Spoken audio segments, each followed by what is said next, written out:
আসসালামু আলাইকুম everyone, this is Sadia Islam Promi, your host from interactive cares. দেখতেই পাচ্ছি আজকের আমাদের এই এক্সাইটিং লাইভ সেশনটাতে আমরা কথা বলবো স্কেলেবল মার্ন স্ট্যাক অ্যাপস নিয়ে, অ্যান্ড মোস্ট ডেফিনেটলি এটার বেস্ট প্র্যাকটিসেসগুলো কি এবং পিটফলসগুলো কি।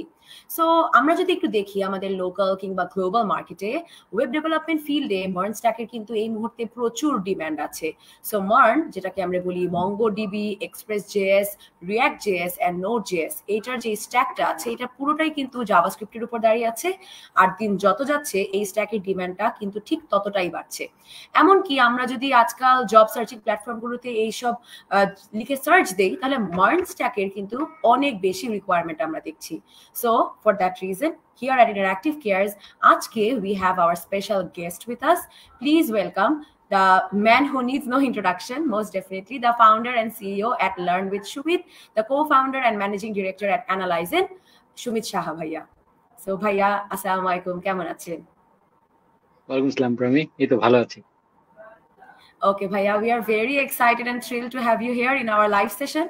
এবং অবশ্যই সবাইকে বলে দিচ্ছি আমাদের দর্শকদের উদ্দেশ্যে, যেহেতু আমরা আজকে সুমিত শাহ ভাইয়াকে পেয়েছি হিয়ার ইন আওয়ার লাইভ, আপনাদের যদি আমাদের এই টপিক রিলেটেড কোনো কোয়েশ্চেন্স থেকে থাকে, feel free to comment down below.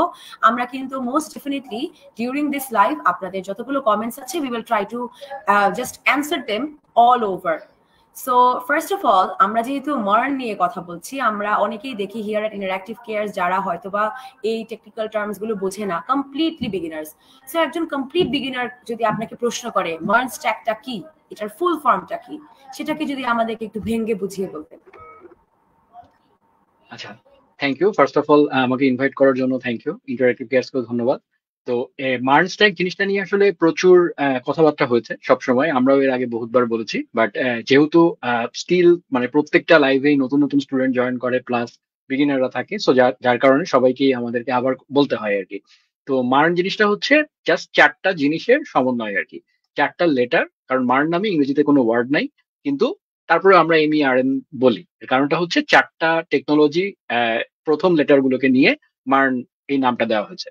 তো বেসিক্যালি একটা ওয়েব অ্যাপ্লিকেশন যেগুলো আমরা দেখি, যেমন এই মুহূর্তে আমরা ফেসবুকে এই লাইভটা যারা দেখছেন, ফেসবুক যেমন একটা ওয়েব অ্যাপ্লিকেশন, এই ওয়েব অ্যাপ্লিকেশনটাকে সম্পূর্ণরূপে বানাতে গেলে চারটা জিনিস লাগে, মানে মিনিমাম লাগে। একটা হচ্ছে যে একটা ডেটাবেস লাগে, হ্যাঁ। তারপরে সাধারণত ফ্রেমওয়ার্ক লাগে, ব্যাকএন্ডের জন্য একটা ফ্রেমওয়ার্ক লাগে। নর্মালি আমরা ব্যাকএন্ডে যে কাজগুলো করি সেগুলো আমরা যে প্রোগ্রামিং ল্যাঙ্গুয়েজ গুলো সরাসরি সেগুলো দিয়ে করলে একটা বড় অ্যাপ্লিকেশন বানাতে অনেক সময় লাগে, যার কারণে ইন্ডাস্ট্রিতে ফ্রেমওয়ার্ক ব্যবহার করা হয়। এবং তৃতীয় যে জিনিসটা লাগে সেটা হচ্ছে ফ্রন্ট এন্ডেরও একটা ফ্রেমওয়ার্ক লাগে, ঠিক আছে। এবং ফাইনালি একটা ব্যাক এন্ডের একটা টেকনোলজি লাগে, বা ব্যাক এন্ডের একটা কি বলবো, রান করার একটা জায়গা লাগে। যে জিনিসগুলো, এই চারটা জিনিস আমাদের মাস্ট লাগে, মানে সার্ভার যেটাকে আমরা বলি, এই চারটা জিনিস আমাদের লাগে। তো এই চারটা জিনিসকে ক্যাটার করে হচ্ছে মার্ন। যেমন যেটা প্রথমে বলেছিলাম ডেটাবেস, ডেটাবেস হিসেবে মার্ন স্ট্যাকে ব্যবহার করা হয় মঙ্গোডিবি, সেই জন্য মঙ্গোডিবির এম থেকে এম। ইতে হচ্ছে যেটা বলেছিলাম যে একটা ব্যাক এন্ডের ফ্রেমওয়ার্কের প্রয়োজন হয়, এক্সপ্রেস হচ্ছে সেই ফ্রেমওয়ার্কটা। এবং ফ্রন্ট এন্ডেরও একটা ফ্রেমওয়ার্ক বা লাইব্রেরির প্রয়োজন হয়, সেটা হচ্ছে রিয়াক্ট, সো রিয়াক্টের আর। এবং এনতে হচ্ছে নোড জেস, যেখানে আসলে অ্যাকচুয়ালি সার্ভারটা আর কি, রান টাইমটা আর কি, যেখানে আসলে আমাদের ব্যাক এন্ডটা রান করে। তো এই আর কি, এই ইয়েতেই হচ্ছে এই মানে এটাই সবচেয়ে সহজ এক্সপ্লেনেশন আমার কাছে মনে হয় আর কি মার্ন স্ট্যাকের। অফকোর্স, থ্যাংক ইউ ভাইয়া সুন্দর করে এটা ভেঙে বলার জন্য। এবং মোস্ট ডেফিনেটলি আমরা এই রিলেটেড আরো অনেক ডিফারেন্ট ইনফরমেশন জানতে পারবো থ্রু আউট দ্য লাইফ। আজকে যেহেতু আমাদের কোয়েশ্চেনটাই হচ্ছে scalable MERN stack apps, so আমরা এক্স্যাক্টলি কেন স্কেলেবল বলছি মার্নটাকে, এবং কিভাবে আমরা মার্ন স্ট্যাক ইউজ করে স্কেলেবল অ্যাপ্লিকেশন তৈরি করতে পারি, এটা নিয়ে যদি একটু ডিটেলসে বলতেন। আচ্ছা, স্কেলেবিলিটি জিনিসটা আসলে অনেক অ্যাডভান্সড একটা ব্যাপার। একজন বিগিনারের জন্য আসলে এই মুহূর্তে বাংলায় জাস্ট কনসেপচুয়ালি বোঝাটা আসলে জরুরি, যে আসলে স্কেলেবিলিটি শব্দটা বলতে কি বোঝায়। এমনিতে স্কেল বলতে আমরা কি বুঝি? স্কেল বলতে আমরা বুঝি যে যেমন ছোটবেলায় আমরা ঐকিক নিয়মের অঙ্ক করতাম, হ্যাঁ, যে একটা এক 1 কেজি চিনির দাম যদি এত টাকা হয়, তাহলে 10 কেজি চিনির দাম কত। তো তখন আমরা কি করতাম, এই যে আমরা এককের ওপরে একটা মাল্টিপ্লায়ার অ্যাড করে আমরা কিন্তু জিনিসটাকে বড় করতাম, তাই না? আমার একটা ফ্যামিলির জন্য 1 কেজি চিনিতে হচ্ছে, হয়তো 10টা ফ্যামিলির জন্য 10 কেজি চিনি লাগবে। তো তখন আমরা কি করতাম, আমরা 10 দিয়ে গুণ করতাম। তার মানে কি, আমার এখানে এই যে ফ্যামিলির নাম্বার বাড়ছে, সেই অনুযায়ী আমার কিন্তু প্রোডাক্টটার কোয়ান্টিটিও বাড়ছে। তো ঠিক সেম লজিকটাই অ্যাপ্লিকেবল হচ্ছে অ্যাপ্লিকেশনের ক্ষেত্রেও, যে যখন আমরা অ্যাপ্লিকেশন গুলো বানাই, আমরা অ্যাপ্লিকেশন কাদের জন্য বানাই, আমরা ইউজারদের জন্য বানাই। তো যখন আমরা 10 জন ইউজারের জন্য একটা অ্যাপ্লিকেশন ঠিক মতো কাজ করছে, সেই অ্যাপ্লিকেশনটাও 10 লাখ ইউজারের জন্য যেন ঠিক মতো কাজ করে, সেটাকে এনশিওর করা মানে মতো করে যদি আমরা অ্যাপ্লিকেশনটাকে বানাই, তাহলে সেটাকে বলা হয় স্কেলেবল অ্যাপ্লিকেশন। এখন প্রশ্ন হচ্ছে যে মার্ন স্ট্যাকের সাথে স্কেলেবিলিটি কিভাবে জড়িত? ডেফিনেটলি মার্ন স্ট্যাক জাস্ট একটা টেকনোলজি। সো অন্যান্য সকল টেকনোলজির মতো মার্ন স্ট্যাক দিয়েও যদি আপনি অ্যাপ্লিকেশন বানান, তাহলে আপনি এই স্কেলেবল আর্কিটেকচারে কাজ করতে পারবেন।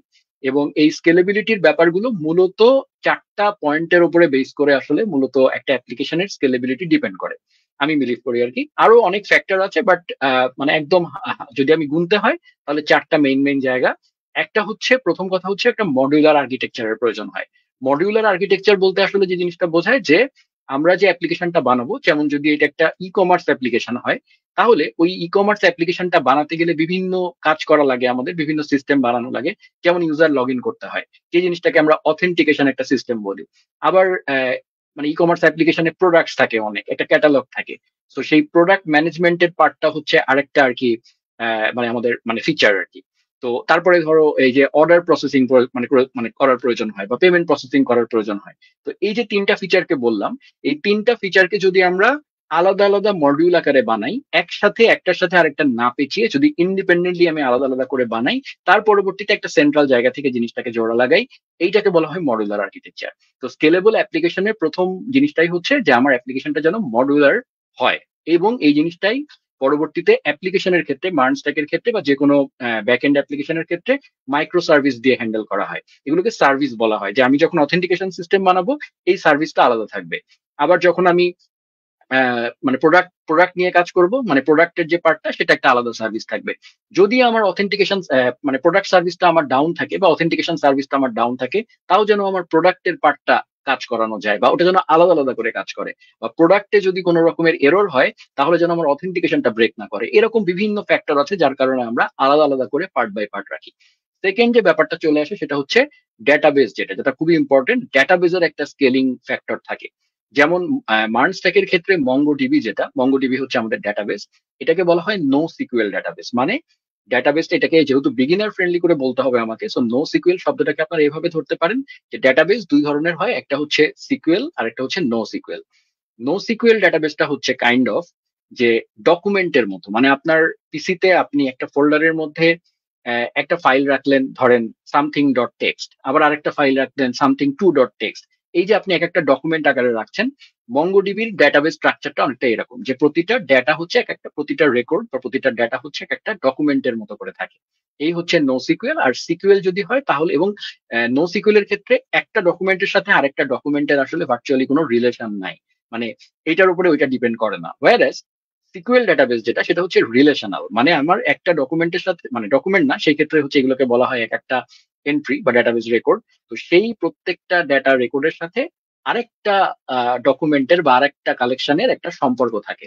হ্যাঁ, তো এই দুইটা মানে সম্পর্ক বেস যেটা, সেটাকে বলা হয় রিলেশনাল এসকিউএল ডেটাবেস। আর যেটা সম্পর্ক নাই, যেটা একটু আগে বললাম, সেটা হচ্ছে নো সিকুয়েল। তো মার্নস্ট্যাকে যেহেতু মঙ্গোডিবি, এটা হচ্ছে নো সিকুয়েল ডেটাবেস। তো এটারও অনেক স্কেলেবিলিটি ইনশিওর করার জন্য অনেক ধরনের জিনিস আছে। তো মঙ্গোডিবির ক্ষেত্রে স্পেশালি যে জিনিসগুলো ব্যবহার করা হয়, সেটা হচ্ছে শার্ডিং এন্ড রেপ্লিকেশন টেকনোলজি থাকে, মানে মানে ফিচার থাকে মঙ্গোডিবির। সেগুলোকে ব্যবহার করে খুব বিগ ডেটার ক্ষেত্রে আমরা ডেটাবেস স্কেলিং করতে পারি, পারফরমেন্স অপটিমাইজ করতে পারি।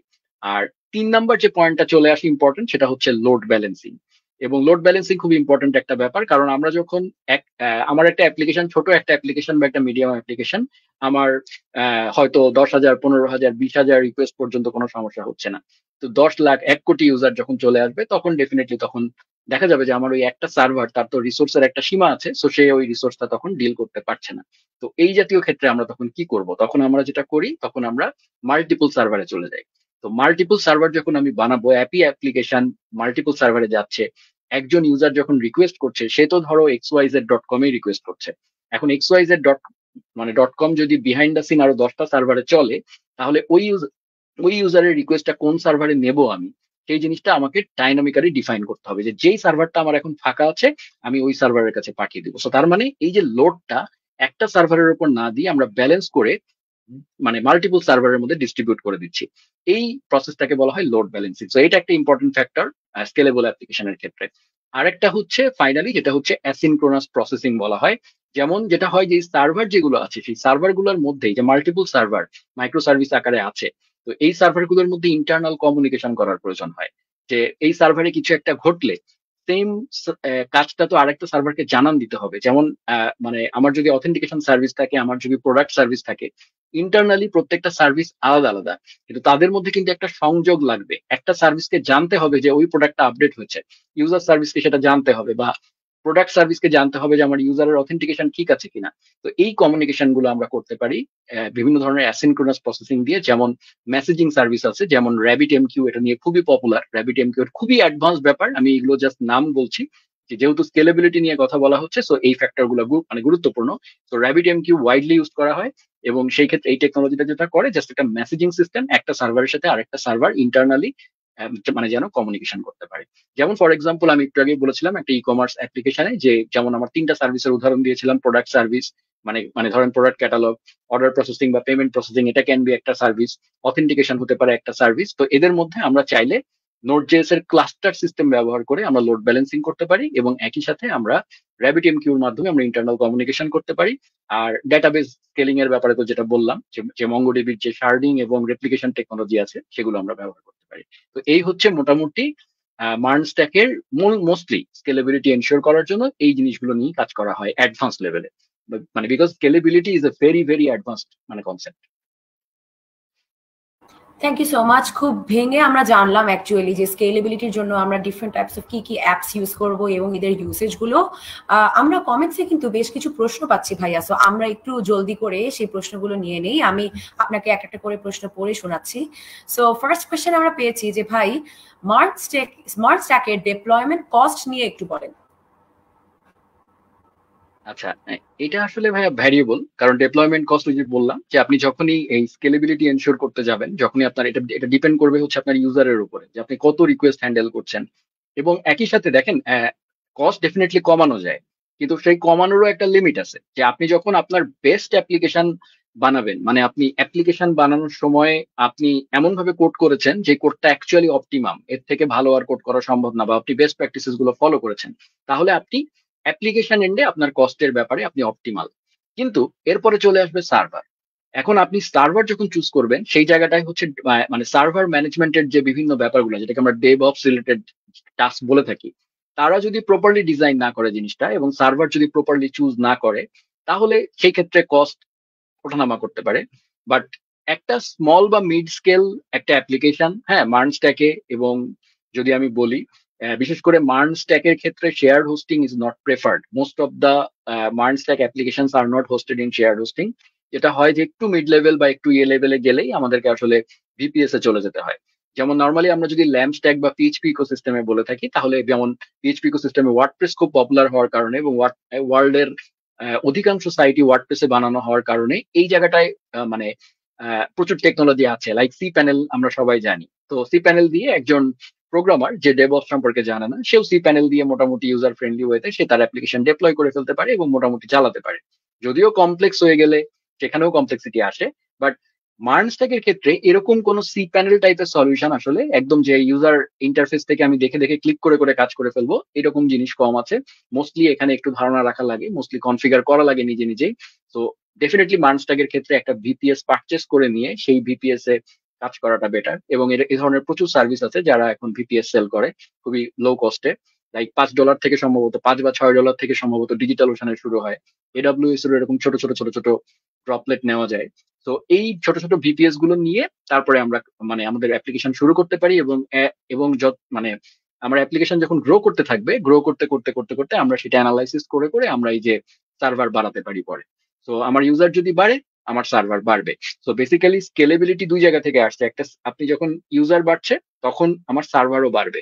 তো স্বাভাবিকভাবে একটা অ্যাপ্লিকেশন যখন বানানো হয় তখন সেখানে কি হয়, সেটা বিজনেস পারপাসেই বানানো হয়। তো যখন ইউজার বাড়বে, স্বাভাবিকভাবে বিজনেসের ইনকাম বাড়বে, তো স্বাভাবিকভাবেই তার খরচও বাড়বে।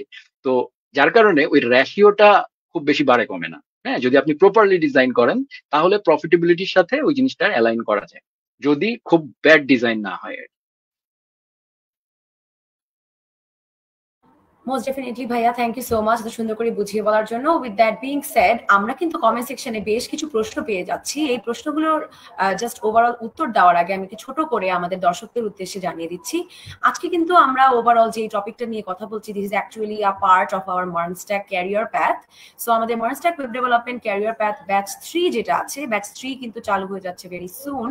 যদি আপনারা আমাদের ক্যারিয়ার প্যাথ নিয়ে ইন্টারেস্টেড থাকেন হিয়ার এট ইন্টারঅ্যাক্টিভ কেয়ারস, আমি ছোট করে বলে দিই যে we will get 70+ live classes, 24+ conceptual classes.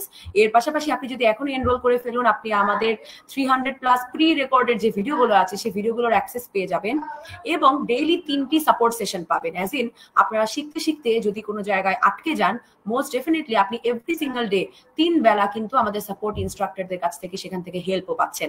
Plus interactive cares এর সাথে কিন্তু ওভার 150 ডিফারেন্ট কোম্পানিজ এর সাথে এমওইউ করা আছে, যার মানে হচ্ছে যখনই আপনার এই এন্টায়ার ক্যারিয়ার প্যাথের ক্লাসেস গুলো শেষ হয়ে যাবে, কোর্স কমপ্লিট হওয়ার পর ইন্টারঅ্যাক্টিভ কেয়ারসে কিন্তু আপনাকে জব অপরচুনিটির জন্য অন্যান্য ডিফারেন্ট কোম্পানিজে রেফার করে দিবে, বিকজ সেই ডিফারেন্ট জব অপরচুনিটিস গুলো ইন্টারঅ্যাক্টিভ কেয়ারসের কাছে তারাই নিয়ে আসে। সো অটোমেটিক্যালি আপনার ক্যারিয়ার রিলেটেড যত প্রবলেমস আছে রিলেটেড টু মার্নস্ট্যাক আপনি এখানেই শিখতে পারবেন, ফাইনালি এখান থেকে ক্যারিয়ার করতে পারবেন। সো আপনারা যদি এই নিয়ে আরো জানতে চান, মোস্ট ডেফিনেটলি আমাদের এই এন্টায়ার লাইভ সেশনটির ডিসক্রিপশন বক্স কিংবা যদি ইউটিউবে না দেখে ফেসবুকে যদি দেখে থাকেন, তাহলে আপনারা আমাদের caption and our comment section যদি আপনি চেক করুন, তাহলে আপনি কিন্তু আমাদের এন্টায়ার ক্যারিয়ার প্যাথের লিংক পেয়ে যাবেন। So thank you so much. আমরা আবার কিছু কোয়েশ্চেন্স নিয়ে ফেলি ফ্রম দ্য কমেন্ট সেকশন। আমাদের নেক্সট কোয়েশ্চেন হচ্ছে, server side rendering and client side rendering এ কোনটা কোথায় ইউজ করা হয় ভাইয়া? আচ্ছা, এই যে কোশ্চেনটা যে করেছে আমি মানে বুঝতে পারছি সে হয়তো কিছুটা জানে, এই কারণেই হয়তো এই কোশ্চেনটা তার মাথায় এসছে। তো আমি অ্যাজ ইউজুয়াল মানে একদম মানে টেকনিক্যালি না বলে একটু বিগিনার ফ্রেন্ডলি ওয়েতে বলার চেষ্টা করব যে জিনিসটা আসলে কি। তো স্বাভাবিকভাবে আমরা এইটুকু অ্যাটলিস্ট বুঝি যে সবাই আমরা বুঝি যে আমাদের একটা অ্যাপ্লিকেশন থাকে, মানে অ্যাপ্লিকেশনের দুইটা পার্ট থাকে, একটা ফ্রন্ট এন্ড একটা হচ্ছে ব্যাক এন্ড। এটা আমরা সবাই জানি। ফ্রন্ট এন্ডটা কোথায় চলে? ফ্রন্ট এন্ডটা হচ্ছে আমার ইউজার যে আছে সে তার ব্রাউজারে চালায়, এবং ব্যাকএন্ড যেটা সেটা আমাদের যারা আমরা অ্যাপ্লিকেশন বানাচ্ছি তাদের সার্ভার, তাদের কাছে একটা সার্ভার থাকে, সেই সার্ভারের মধ্যে সেই জিনিসটা হোস্ট করা থাকে। তো এই যে দুইটা পার্ট, এখন এই যে মানে এই যে দুইটা আলাদা আলাদা পার্ট, তার মানে কি আমরা যখন কোনো ওয়েবসাইটকে রিকোয়েস্ট করি, লাইক ধরো তুমি লিখলা ব্রাউজারে www.facebook.com, হ্যাঁ, তো এই যে facebook.com এ আমি গেলাম, তখন ফেসবুকের সার্ভারের কাছে একটা রিকোয়েস্ট গেল। ফেসবুকের সার্ভার তখন বুঝলো যে ইউজার এই অ্যাড্রেসটা চেয়েছে। সো ও করে কি, ওই সার্ভারটা তখন ডিসিশন নেয় যে তার মানে ইউজার ফেসবুকের হোম পেজটা দেখতে চাচ্ছে। তো হোম পেজটা যখন দেখতে চাচ্ছে, তখন দুইটা স্ট্র্যাটেজিতে ফেসবুক রিপ্লাই দিতে পারে। একটা হচ্ছে যে সে তার যে সার্ভারটা আছে, সার্ভার তো আলটিমেটলি একটা কম্পিউটার, একটা মেশিন, সে ওই পুরা পেজটা, সেই পেজের সম্পূর্ণ যে টেমপ্লেটটা, যে ডিজাইনটা, হ্যাঁ, যে এটা কি মানে আমরা আপাতত ধরে নিতে পারি, যদিও রেন্ডারিং খুবই টেকনিক্যাল একটা টার্ম, বাট আমি যদি একদম বাংলা ভাষায় বলি, একদম বিগিনারের জন্য এটা জানলেই হবে যে রেন্ডারিং মানে হচ্ছে পেইন্টিং, রং করার মতো। মানে আমি বার্জার পেইন্ট কিনে মানে এনেছি, আমি দেয়ালে রং করছি। তো এই যে আমি বার্জার পেইন্ট রং করার আগে তো ধুম করে রং শুরু করে দেই না, আমাদেরকে রং মিক্স করতে হয়, ডিব্বা টিব্বা আনতে হয়। তো ধরে নিতে পারি ওই যে ডিব্বার মধ্যে কারুকার্য যা কিছু করছে ওই জিনিসগুলো হচ্ছে ব্যাকএন্ড, আর ফাইনালি দেয়ালে পেইন্ট করা হয়, তাই না? যদি মানে যদি কোনো রং মিক্স করা লাগে সেটাও কিন্তু আমরা ডিব্বার মধ্যে করে ফেলি। তো ব্যাকএন্ডও জিনিসটা এভাবেই কাজ হয়, যে যা আমি রিকোয়েস্ট করেছি সেই যে পেজটার মধ্যে যা যা আসছে সেই সবকিছুকে, সেখানে কি আসতে পারে, ডেটাবেস থেকে কিছু ডেটা আসতে পারে, সম্পূর্ণ ডেটাকে এক জায়গায় করে আলটিমেটলি একটা রং, একটা পেইন্ট করা লাগে, ডিজাইনটা যে টেমপ্লেটটা আছে সেই টেমপ্লেটটা তৈরি করা লাগে। তো এই পুরা কাজটা যদি, এই টেমপ্লেট তৈরি করার কাজটা যদি সার্ভারই হয়, মানে ব্রাউজারে আর আসবে না, ইউজারের কাছে ব্রাউজারে আসার আগেই পুরা পেইন্টিংটা হয়ে গেছে, হয়ে যাওয়ার পরে তারপরে ফাইনাল যে আউটপুটটা জাস্ট এইচটিএমএল এবং সিএসএস, হ্যাঁ, এই দুইটা জিনিসই শুধুমাত্র রিকোয়েস্টের রেসপন্সে চলে আসবে এবং ব্রাউজারে আমরা ধাপ করে সাইটটা দেখতে পাবো। এইটাকে বলা হয় সার্ভার সাইড রেন্ডারিং, মানে রং করাটা আমার সার্ভারই হয়ে গেছে, সার্ভার কম্পিউটারই করে দিয়েছে, ডেটাবেস থেকে রিকোয়েস্ট করে কাজ কারবার সাজিয়ে সবকিছু গুছিয়ে একবারে জাস্ট এইচটিএমএল সিএসএস আউটপুট দিয়ে দিয়েছে। আর ক্লায়েন্ট সাইড রেন্ডারিং এর ব্যাপারটা হচ্ছে যে আমার এই রং করার বা অন্যান্য সবকিছুর যে এই যে ফাইনাল পেন্টিংটা, এই পেন্টিংটাকে না পাঠিয়ে ওই যে মিক্সিং টিক্সিং যা যা কাজ ছিল, হ্যাঁ, যে কোন রং আনতে হবে, ধরো লাল নীল সবুজ তিনটা রং মিক্সিং করতে হবে, তো এই যে মিক্সিং করতে হবে এই কথাটা, এই যে এই কাজটা, সেটা তো ডিব্বার মধ্যে হচ্ছে। তো ডিব্বার মধ্যে সবকিছু মিক্সিং টিক্সিং করে ফাইনাল যে ইনগ্রেডিয়েন্টটা সেই ইনগ্রেডিয়েন্টটা ধরো যিনি রং করবেন পেইন্টার তার হাতে দেয়া হলো, এবার পেইন্টারকে বলা হলো তুমি এই রং নিয়ে যাওগা, যেই বাসায় রং করতে হবে তুমি গিয়ে জাস্ট ছাপ মারবা, জাস্ট পেইন্ট করবা। তো কাইন্ড অফ দ্যাট, যে ওই পেইন্টার চলে আসবে, হ্যাঁ এই যে রওনা দিল, তার মানে কি ওই সার্ভার থেকে এই পেইন্টার আসতেছে আর কি, এসে আমাদের ব্রাউজারে চলে আসবে। হ্যাঁ মানে যে বাসাটায় রং করার কথা, ব্রাউজারে এসে তার আর ব্যাকএন্ডের কোনো কাজ নাই, সে জানে সে কি রং মিক্স টিক্স করা আছে, সে জাস্ট ওই জিনিস দিয়ে পেইন্টটা করে দিবে ব্রাউজারে। So that's what call client side rendering, যে যে এইচটিএমএল সিএসএস টা জেনারেট হয়ে আসে না, ব্রাউজারে আসার পরে তারপরে সেই এসে ব্রাউজার রেন্ডারটা করে, মানে ব্রাউজারের মধ্যে জাস্ট এইচটিএমএল সিএসএস জাভাস্ক্রিপ্ট যা কিছু হয় সবকিছু ব্রাউজারের মধ্যে রেন্ডার হয়। তো দ্যাটস দ্য একদমই অ্যানালজি দিয়ে বোঝানোর চেষ্টা করলাম। তো এখন কোনটা কোন সময় করতে হবে, তো এইটুকু বুঝলেই এটা বোঝা যাচ্ছে যে আহ, যদি আমার মানে নর্মালি সার্ভার সাইড রেন্ডারিংটা কম্পারেটিভলি ফাস্টার হবে। হ্যাঁ মানে কারণ ইউজারের কাছে এসে যদি আমাকে করতে হয়, লাইক ধরো যেই বাসায় রং করার কথা সেই ব্যক্তি যদি রঙের ডিব্বা নিয়ে আমার বাসায় আসে, তারপরে তাকে দরজা খুলে দিতে হবে, তারপরে সে দেয়ালের সামনে যাবে, ঘরটার পরিষ্কার করার ব্যাপার আছে, তারপরে সে রংটা করবে। সো এটা কিছুটা ওভারহেড আছে, হ্যাঁ একটু সময় লাগছে, তাকে এসেই ইয়ে করতে হচ্ছে। ওয়ারেস যদি সার্ভার থেকেই পেইন্টেড জিনিসটা আসতো, সবকিছু যদি রেডি থাকতো, হ্যাঁ তাহলে ধরো মানে আমার মানে এটা আসলে যাচ্ছে না, এই জায়গাটা অ্যানালজি মিলতেছে না, কারণ রিয়েল লাইফের সাথে তো এইভাবে যায় না। বাট ব্যাপারটা বুঝতে পারতেছো যে এইচটিএমএল সিএসএস রিকোয়েস্টে ডাইরেক্ট তৈরি হয়ে আসা আর ব্রাউজারে এসে সেই জিনিসটা তৈরি হওয়া, দুটার মধ্যে কিছুটা ডিফারেন্স আছে। কারণ সার্ভার আমাদের ব্রাউজারের থেকে ফাস্টার হয়, সার্ভার আমাদের ব্রাউজারের থেকে সার্ভার মেশিন গুলো মোর পাওয়ারফুল হয়। তো সার্ভারে রেন্ডারিং করতে যে সময়টা লাগবে বা যেই জিনিসটা করা হওয়া লাগবে, একজন ইউজারের ব্রাউজারে সেটা বেশি সময় লাগতে পারে, কারণ সেটা ডিপেন্ড করবে ইউজারের মেশিনের উপর।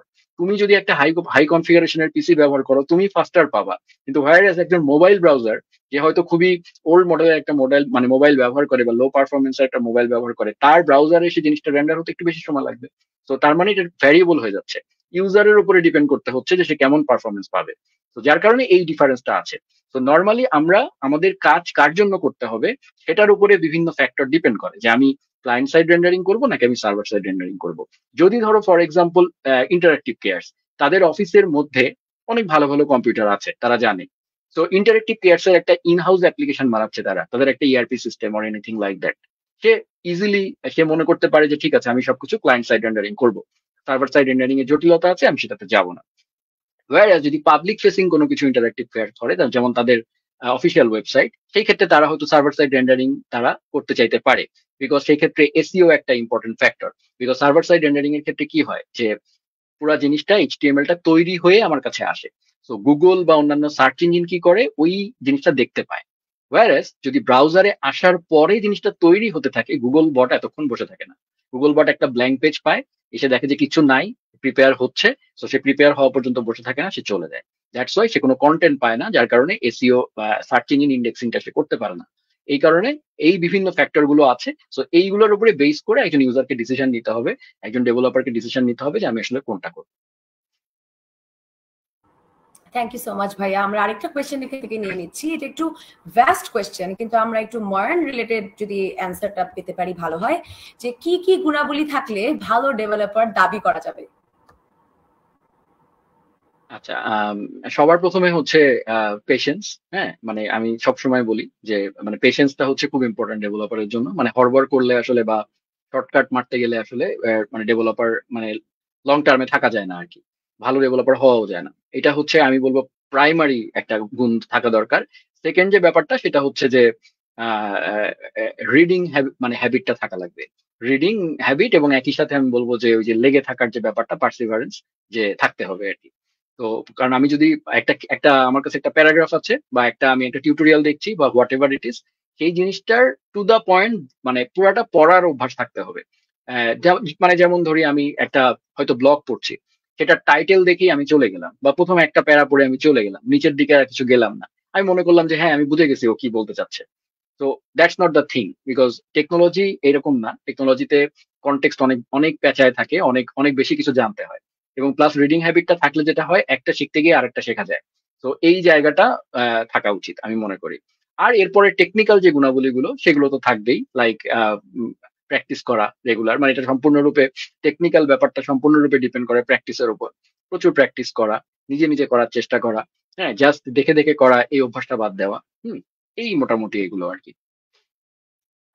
ওকে ভাইয়া, আমরা জানি যে হিয়ার এট ইন্টারঅ্যাক্টিভ কেয়ার্স আমাদের অধিকাংশই যারা রাইট নাও দেখছে লাইভ সেশনটি, তারা কিন্তু ফ্রেশার্স, একেবারেই ফ্রেশার্স। তারা হয়তো মার্ন স্ট্যাক ব্যাপারে তারা জানতে চাচ্ছে বা তারা আরো বেশি আগ্রহী। তাদের সবার উদ্দেশ্যেই বলে দিচ্ছি, মোস্ট ডেফিনেটলি আপনাদের আরো অনেক কোয়েশ্চেন্স থেকে থাকবে related to scalable MERN stack apps এবং ওভারঅল মার্নটা কি এবং হোয়াট এভার। সো অবশ্যই কিন্তু আপনি আমাদেরকে কমেন্ট সেকশনে জানাবেন ইন ডিটেলস। এখানে ভাইয়া আছেন আপনাদের অ্যান্সার্স গুলো দেওয়ার জন্য। এবং আরেকটা কথা বলতে ভুলে গেলাম, আমরা তো ওভারঅল ক্যারিয়ার প্যাথ নিয়ে আলোচনা করলাম, কি কি আছে সেটা জানলাম। আমাদের ইন্টারঅ্যাক্টিভ কেয়ার্স এর যেই MERN stack web development career path batch 3টা আছে, সেখানে অবশ্যই সুমিত সাহা ভাইয়া থাকবেন আমাদের ইনস্ট্রাক্টর হিসেবে। তার পাশাপাশি আছে আমাদের হাসিন হায়দার ভাইয়া এবং আছে সাইদুর রহমান সেতু ভাইয়া অ্যাজ আওয়ার ইনস্ট্রাক্টরস। এবং এর পাশাপাশি যদি আপনি জিজ্ঞেস করেন যে আমাদের ক্লাস কবে থেকে শুরু হবে, আমরা এখানে একটা কমেন্টও পেয়েছি, সো সেটা আমি একটু উত্তর দিয়ে দিচ্ছি।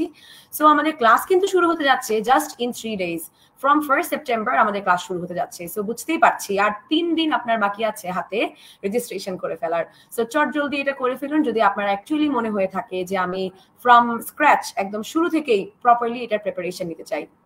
সো এই রিলেটেড আমরা একটা কোয়েশ্চেন পাচ্ছি, একদম শুরু থেকে প্রিপারেশন নেওয়া রিলেটেড একটা কোয়েশ্চেন পেয়েছি। ভাইয়া, মার্ন স্ট্যাকে ফ্রেশার হিসেবে ক্যারিয়ার বিল্ড আপে আপনার পরামর্শ কি? আচ্ছা, আচ্ছা, ফ্রেশার হিসেবে ক্যারিয়ার বিল্ড আপ, মানে সে বিগিনার না আর কি, মানে সে মোটামুটি শিখে গেছে এখন, মানে ক্যারিয়ার বিল্ড আপ তো নর্মালি এটা স্ট্যাক রিলেটেড কিছু ব্যাপার না, মানে অন্যান্য স্ট্যাকেও যা নিয়ম তাই আর কি। মার্ন স্ট্যাক রিলেটেড যেসব জব গুলো আছে, হ্যাঁ, যেসব কোম্পানি মার্ন স্ট্যাকে কাজ করে, হ্যাঁ, সেই সব কোম্পানিতে অ্যাপ্লাই করা।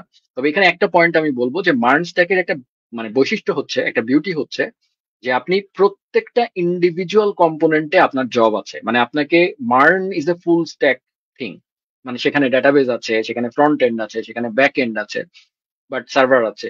তো আপনি যদি সবগুলো একসাথেও চাকরি না পান, আপনি হয়তো শুধু রিয়াক্টে চাকরি পেয়ে যাবেন। যেমন মার্ন স্ট্যাকের ওভারঅল মার্কেটে যত জব আছে তার সমপরিমাণ জব আছে হয়তো, বা তার থেকে বেশি আছে হয়তো শুধু রিয়াক্টে। হুম। আবার শুধু নোড বা এক্সপ্রেস এপিআই বানাতে পারেন আপনি, আপনি হয়তো রিয়াক্ট অতটা পারছেন না, হ্যাঁ, মোটামুটি পারেন, হ্যাঁ, বোঝেন আর কি, মোটামুটি প্লাগ এন্ড প্লে করতে পারেন। কিন্তু আপনি এক্সপ্রেস এপিআইটা আপনার খুব ভালো লাগে, ব্যাকএন্ড আপনার খুব ভালো লাগে, আপনি শুধু এপিআই ডেভেলপমেন্ট শিখেছেন খুব ভালো করে। আপনি যদি খুব ভালো করে এপিআই ডেভেলপমেন্ট এবং ডেটাবেস জিনিসটা ভালো করে জানেন, রেস্ট এপিআই বানাতে পারেন, তাহলেও আপনার জন্য ইমেন্স জব আছে। হুম। তো যার কারণে বলতে পারো যে এখানে full stack plus back end, front end, প্রত্যেকটা ধরনের মানে মানে জবেই তার অ্যাপ্লাই করার সুযোগ আছে এবং সেখানে কাজ করার মানে সুযোগ আছে। খুব ভালো একটা ক্যারিয়ার প্যাথ হতে পারে যে যার ফ্রন্ট এন্ড ভালো লাগে সে শুধু রিয়াক্ট দিয়ে শুরু করতে পারে, হ্যাঁ, কারণ একদম বিগিনার লেভেলে হয়তো ফুল স্ট্যাক মার্ন ডেভেলপার এইভাবে খুব ছোটখাটো কোম্পানি, হ্যাঁ, হয়তো নেয়, বাট একটু ভালো কোম্পানি হয়তো মানে সবগুলো কম্পোনেন্ট আলাদা আলাদা করে রিক্রুটমেন্ট করে। তো সেগুলো তো অ্যাপ্লাই করতে পারে সে। তো সে যদি রিয়াক্টে ঢুকে যায়, হ্যাঁ, পরে সে আস্তে আস্তে নোট তো সে জানেই, পরে সে আস্তে আস্তে আস্তে আস্তে ওই টিমের সাথে যখন সে ফ্যামিলিয়ার হয়ে যাবে, যখন সে টিম দেখবে যে না এই ছেলেটা রেস্ট এপিআই বানাতে পারে, একে যদি আরেকটু সময় দেওয়া হয় বা আরেকটু গাইড করা হয়, তাহলে ও একটা কমপ্লিট মার্ন স্ট্যাক ডেভেলপার হতে পারবে। তো তখন হয় কি, ওই প্রত্যেক দিনই আসলে একটু একটু করে ইমপ্রুভ করে নিজের কোম্পানিতে সে নিজের পজিশনটা আস্তে আস্তে বাড়ায় নিয়ে যেতে পারে এবং ফাইনালি একটা ফুল স্ট্যাক ডেভেলপার হিসেবে সে মানে তার ক্যারিয়ারে আগাতে পারে। এবং ক্যারিয়ার গ্রোথের ক্ষেত্রে একটা জিনিস সবসময় মাথায় রাখতে হবে আমাদেরকে, সেটা হচ্ছে আমরা ফার্স্টেই সবকিছু যারা টার্গেট করে ফেলে যে আমি পুরা সব হয়ে যাব একদিনে, আমি একেবারে বেস্ট পুরা মার্ন স্ট্যাক ফুল স্ট্যাক অ্যাপ্লিকেশন নিজেই বানাবো, একেবারে সব শেষ করে দিব, তাতে হবে কি ক্যারিয়ার গ্রোথটা থেমে যাবে শুরুতে যদি এটা টার্গেট করা হয়। বিকজ স্বাভাবিকভাবে আমাদের তো আসলে প্রোগ্রামারদের একটা একটা জায়গা আছে যে আমরা হয়তো সিনিয়র সফটওয়্যার ইঞ্জিনিয়ার, জুনিয়র থেকে সিনিয়র, সিনিয়র থেকে হয়তো টিম লিড, টিম লিড থেকে হয়তো প্রজেক্ট ম্যানেজার, আর্কিটেক্ট, এই পর্যন্তই হয়তো আমাদের দৌড়। তো এই যে পর্যন্ত যাব, আমি যদি একজন আর্কিটেক্টের সমান কাজ আমি বিগিনার লেভেলেই মানে নেওয়ার চেষ্টা করি বা করতে চাই, তাহলে তো আমার সামনে আর কোনো ক্যারিয়ার গ্রোথ নাই। হ্যাঁ। তো এই জিনিসগুলো, এই ফ্যাক্টর গুলো আসলে বুঝতে হবে। তো আমার মতে এমন ভাবেই ক্যারিয়ারটাকে নিয়ে যাওয়া উচিত যেন আমার সামনে আরেকটা সিঁড়ি থাকে, আমার সামনে যেন আরেকটা সিঁড়ি থাকে, আমি যেন আগেই আমার ক্যারিয়ারটাকে একেবারে সবকিছু টাচ করে, মানে অল মানে জ্যাক অফ অল ট্রেডস যেটাকে বলে, এইটার আসলে কোনো ফিউচার নাই আমাদের প্রোগ্রামিং ইন্ডাস্ট্রিতে। জ্যাক অফ অল ট্রেডস এর একেবারেই ফিউচার নাই, একটা স্পেসিফিক জায়গায় এক্সপার্ট হওয়াটা খুব জরুরি।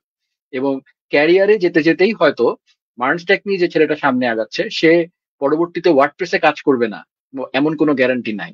সে দেখা যাবে যে তার টিমে যে সে হয়তো ওটাও তখন তার ভালো লাগছে, বিকজ প্রোগ্রামিং ফাউন্ডেশনটা তার যখন হয়ে যায় এবং সে যখন একটা প্রোগ্রামিং ল্যাঙ্গুয়েজে খুব দক্ষ হয়ে যায়, তখন আরেকটা প্রোগ্রামিং ল্যাঙ্গুয়েজে সুইচ করা ইজ এ ম্যাটার অফ মানে not more than 1 month. So দেখা যাচ্ছে সে তখন অন্য স্ট্যাকেও চলে যেতে পারছে। তো এটাই বলছিলাম আর কি, যে সো স্টেপ বাই স্টেপ যাওয়ার মানে অপশনটা রাখা উচিত আর কি। অফকোর্স ভাইয়া, এবং যেভাবে আপনি ওভারঅল এই প্রশ্নটার উত্তর দিয়েছেন, আমরা কাইন্ড অফ সিমিলার একটা কোয়েশ্চেন পাচ্ছি। আপনি চাইলে এখানে কিছু অ্যাড করতে পারেন। 40 বছর বয়সে জবের পাশাপাশি বিগিনার হিসেবে মার্ন স্ট্যাক শিখতে পারবো কি? এবং এর পাশাপাশি আরেকটা কোয়েশ্চেন আছে, এবং ইংরেজি জানাটা কতটুকু জরুরি? আচ্ছা, আম, মানে একদম এখানে হচ্ছে একটু বাস্তব কথাই বলবো আমি।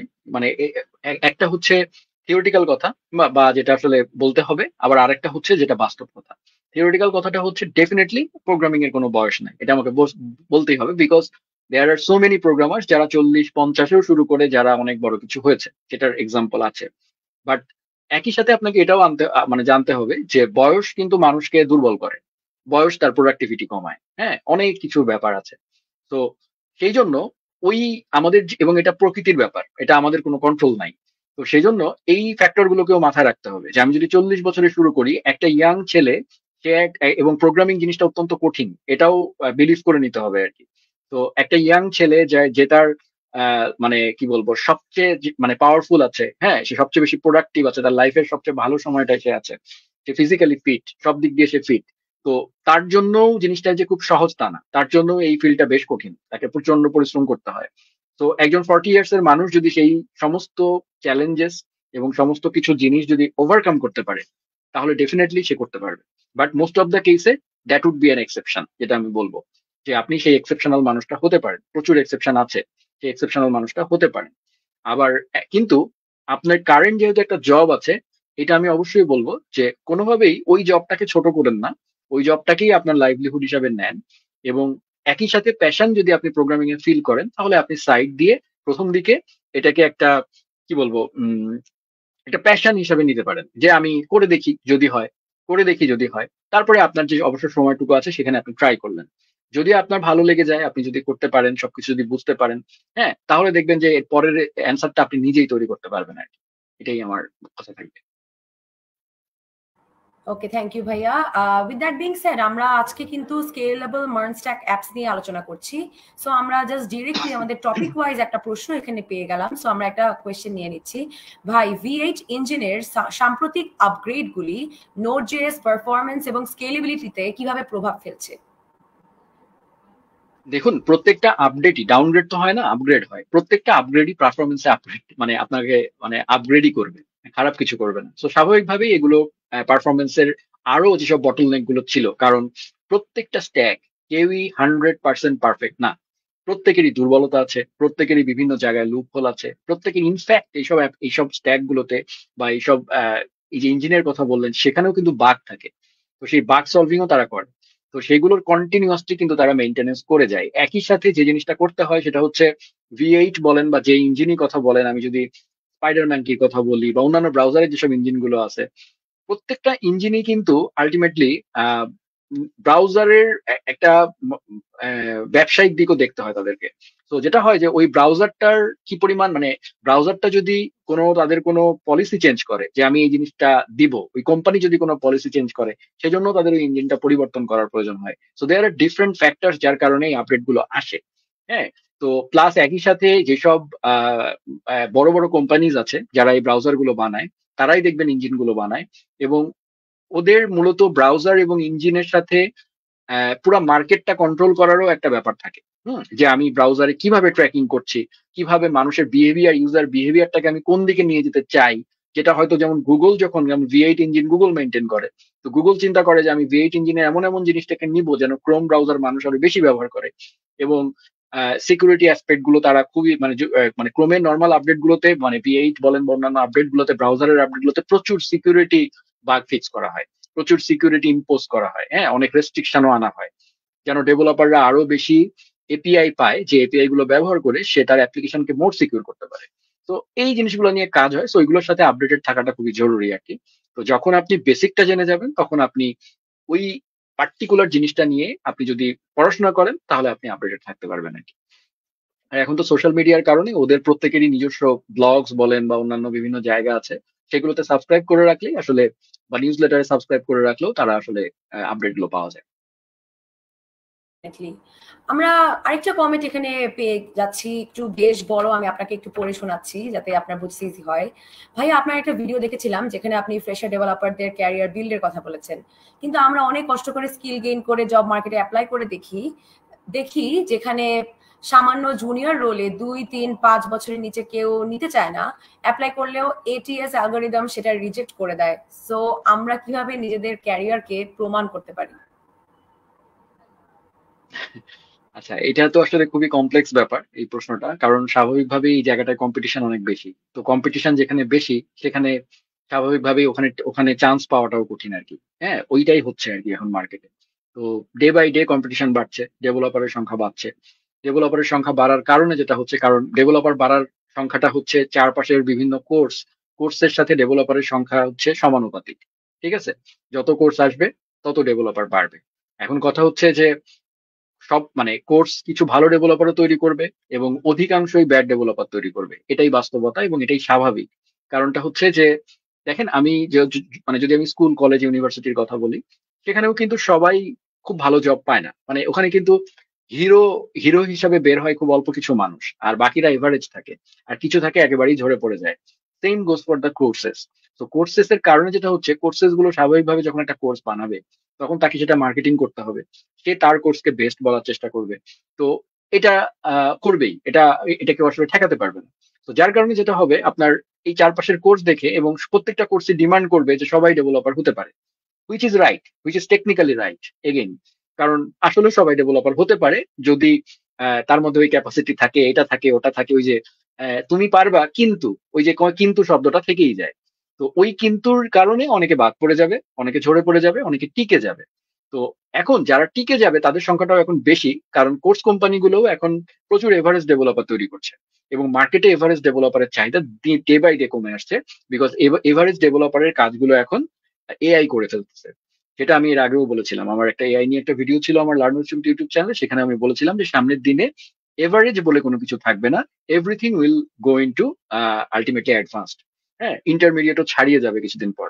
তো যেটা হবে যে এই কারণে বিগিনার বা এভারেজ এই শব্দগুলোর ডেফিনেশন চেঞ্জ করার সময় হয়ে গেছে এখন, যে একজন বিগিনার কাকে বলে।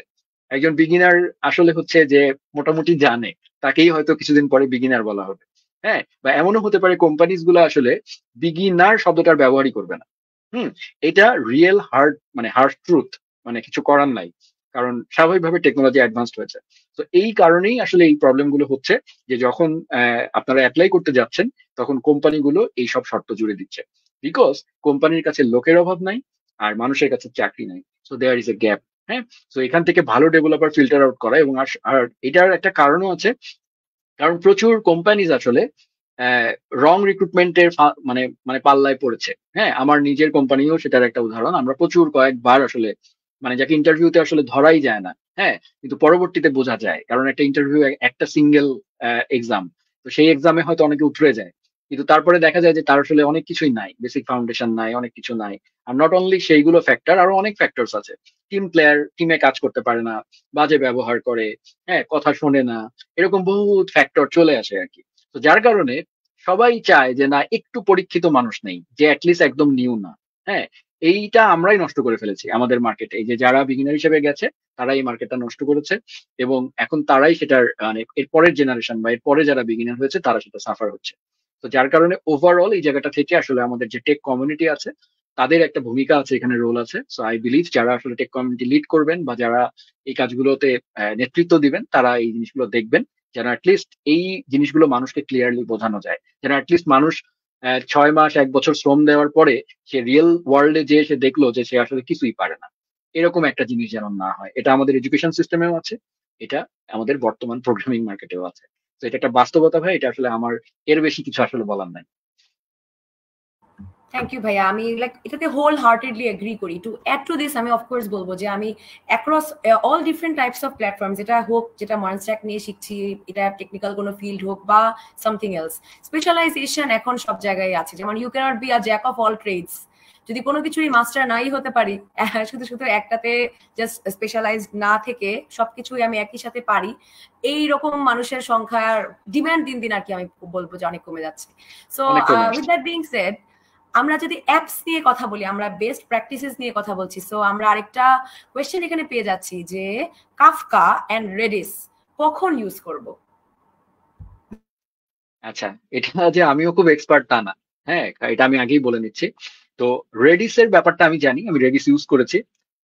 অ্যাপাচে কাফকা আমি ওইভাবে আমাদের কোম্পানি প্রজেক্টে 2বার না 3বার ব্যবহার করা হয়েছে, বাট খুব বেশি ডিটেল আমি জানি না। বাট আমি যেটা বেসিক বলতে পারি সেটা হচ্ছে, যেমন রেডিস রেডিস যেটা ব্যবহার করা হয় এটা মোস্টলি যেমন ক্যাশিং এর ক্ষেত্রে, হ্যাঁ, যেমন ক্যাশিং জিনিসটা সম্পর্কে যারা জানেন না তাদেরকে বলি যে, যেমন ধরেন ফর এক্সাম্পল আপনি একটা একজন ব্রাউজার থেকে আপনি রিকোয়েস্ট করলেন, ফেসবুকেই ধরেন রিকোয়েস্ট করলেন, ফেসবুকে রিকোয়েস্ট করার পরে ফেসবুক আপনাকে একটা রেজাল্ট দিল, আপনি সেটা ফ্রন্ট এন্ডে একটা সুন্দর ডিজাইনের আকারে দেখতে পাচ্ছেন। But at the end of the day ultimate কাজ হচ্ছে ডেটা। তো এই যে ডেটা গুলো, লাইক ধরেন আপনি ফেসবুকের হোম পেজে আছেন, হ্যাঁ, ফেসবুকের হোম পেজে ধরেন ফর এক্সাম্পল আপনি হোম পেজ থেকে আপনার প্রোফাইল পেজে গেলেন, সাথে সাথে আপনি আবার হোম পেজে ব্যাক করলেন। তো এই যে ইনস্ট্যান্ট আপনি করলেন, এই সময় কোনো ডেটা হয়তো চেঞ্জ হয়নি, হ্যাঁ, কিন্তু এই যে পেজটা চেঞ্জ করলেন, আগেকার দিনে যেটা করা হতো সেটা হচ্ছে অ্যাপ্লিকেশনটাকে আবার নতুন করে রিলোড মারতো, রিলোড দিয়ে পেজটা আসতো, তো সবসময় লেটেস্ট ডেটা আসতো। কিন্তু দেখা যাচ্ছে এই কয়েক মাইক্রোসেকেন্ড বা মিলি সেকেন্ডের মধ্যে হয়তো এখানে কোনো ডেটা চেঞ্জ হওয়ার কথা না। তো বারবার ডেটাটাকে রিকোয়েস্ট করা সার্ভারের কাছে, হ্যাঁ, এবং সার্ভার বারবার ডেটাবেস কোয়ারি করে এই জিনিসটাকে দেখানো, এটা এক্সপেন্সিভ। এবং আমি খালি একজন ইউজারের কথা বললাম, এই কাজ করছে ফেসবুকের বিলিয়ন ইউজার। তো এই বিলিয়ন ইউজার যদি একটা করে চাপ দেয়, এরকম ব্যাকে দিয়ে বারবার রিকোয়েস্ট এসে থাকে, তাহলে বিলিয়ন রিকোয়েস্ট হয়ে যাবে কয়েক সেকেন্ডের মধ্যে। তো এইসব কারণে যেটা হচ্ছে যে বিভিন্ন ক্যাশিং মেকানিজম ব্যবহার করা হয়, হ্যাঁ, যে আমি যেই ডেটাটা আমার আসলে ফ্রিকোয়েন্টলি চেঞ্জ হয় সেটা আমরা হয়তো রাখি ঠিকঠাক, কিন্তু যে ডেটাগুলো আসলে স্ট্যাটিক থাকে মোস্টলি, মানে অ্যাটলিস্ট একটা টাইম ফ্রেমের মধ্যে যেটা আসলে চেঞ্জ হওয়ার কথা না, এগুলো আমরা হয়তো আহ, আলাদা করে সেভ করে রাখতে পারি, যেন চাইলে আমি ডেটাবেস থেকে যে কোয়ারি করে আনা, এটা একটা এক্সপেন্সিভ অপারেশন, ডেটাবেস থেকে কোনো একটা ডেটা আনা, হ্যাঁ, বিশেষ করে আমরা যে মাই স্কুয়েল বা নো সিকুয়েল, মঙ্গোডিবি, এ ধরনের ডেটাবেস কোয়ারি কিন্তু বেশ বেশ প্রসেস হাংরি, হ্যাঁ, মানে database query is not that simple. তো এই কাজটা আমরা অ্যাভয়েড করতে চাই, তখন সেই ক্ষেত্রে তখন আমরা করি কিনা, ঠিক আছে, আমার একটা রাফ খাতা আছে, সেই রাফ খাতায় লাস্ট যে কোয়ারি রেজাল্টটা আছে সেটা আমি লিখে রেখেছিলাম, ওটার রেজাল্ট যেটা এসেছিল ওইখানে স্টোর করা আছে, সেখান থেকে নিয়ে আমি দেখিয়ে দিলাম, আমার ডেটাবেসের কাছে গিয়ে আমি কোয়ারিটা করলাম না, হ্যাঁ, রেজাল্ট আমি আগেই মানে মানে লিখে রেখেছি। তো এই যে লিখে রাখবো, কোথায় লিখে রাখবো? তো রেডিস হচ্ছে এরকম একটা খুবই ছোট্ট, মানে খুবই লাইট ওয়েট একটা ডেটাবেস সিস্টেম, বাট খুবই এক্সপেন্সিভ আবার, ঠিক আছে। সো রেডিস হচ্ছে কিছুই না, খুবই সিম্পল, কি ভ্যালু পেয়ার আকারে জিনিসগুলোকে রাখে, লাইক আমার নেম সুমিত, হ্যাঁ, নেম কোলন দিয়ে সুমিত, এরকম করে ছোট ছোট করে তারা জিনিসগুলোকে রাখে। তো এইভাবে আমরা রেডিসটা খুব বেশি ব্যবহৃত হয়, ইনফ্যাক্ট মাইক্রো সার্ভিস আর্কিটেকচারেও মানে মারাত্মকভাবে রেডিস ব্যবহার করা হয়। যে এবং যদি আমার মাল্টিপল সার্ভার থাকে, হ্যাঁ, তো সেই ক্ষেত্রেও রেডিসের একটা মানে এই যে ইন্টারনাল সার্ভারের মধ্যে যে ডেটাবেস যেটা, হ্যাঁ, সেই ডেটাবেস তো প্রত্যেকটা সার্ভারই আবার বসানো আছে, একটা ডেটাবেসে আপডেট হলে আরেকটা ডেটাবেসেও আপডেট করে ফেলতে হবে, মানে একই সাথে। এইসব বিভিন্ন জায়গায় সিনক্রোনাইজার হিসাবেও রেডিস থাকে। তো এই সব কারণে মূলত রেডিস ব্যবহার করা হয়। আর কাফকার ব্যাপারে আমি খুব বেশি ডিটেল জানি না, বাট যেটা জানি সেটা হচ্ছে ওই যে মেসেজিং সিস্টেম যেটা আমি বলেছিলাম, এই যে ইন্টারনাল সার্ভারে মাইক্রো সার্ভিসের যে কমিউনিকেশন, সেই জায়গাটাতে ওটা একটা টেকনোলজি হিসেবে ব্যবহৃত হয়। থ্যাংক ইউ সো মাচ ভাইয়া। আমরা যেহেতু ওভারঅল মার্ন স্ট্যাক কোর্সটা নিয়েও আলোচনা করছি থ্রু আউট আমাদের এই এন্টায়ার লাইভ সেশনটিতে, সো আমাদের মার্ন স্ট্যাক কোর্স দিয়ে কিন্তু আমরা অ্যাকচুয়ালি একটা কোয়েশ্চেন এখানে পাচ্ছি যে in our MERN stack web development course, এখানে কি টাইপস্ক্রিপ্ট, রিঅ্যাক্ট, রিডাক্স দেখানো হবে? এখানে কি ইন্ডাস্ট্রি বেসড প্রজেক্ট করানো হবে? আচ্ছা, এটা হচ্ছে যে সবই করানো হবে, হ্যাঁ, সবই করানো হবে, কিন্তু এটাও মাথায় রাখতে হবে যে কোনো কিছুই খুব বেশি ডিটেলে কিন্তু আবার এক্সপেক্ট করা যাবে না, কারণ আপনি এটা মোস্টলি করা হচ্ছে যারা একদম স্টার্ট করছে, লাইক শুরু করা হচ্ছে কি দিয়ে, এইচটিএমএল সিএসএস ও শেখানো হচ্ছে, জাভাস্ক্রিপ্টও শেখানো হচ্ছে। সো একটু কমন সেন্স অ্যাপ্লাই করবেন আপনারা। এইচ তার মানে একজন স্টার্টারের জন্য ফুল প্যাথটা তাকে হচ্ছে পুরো একটা ডিটেল ওভারভিউ দিয়ে দিচ্ছে এই কোর্সটা, so that you can enhance yourself later with with this knowledge.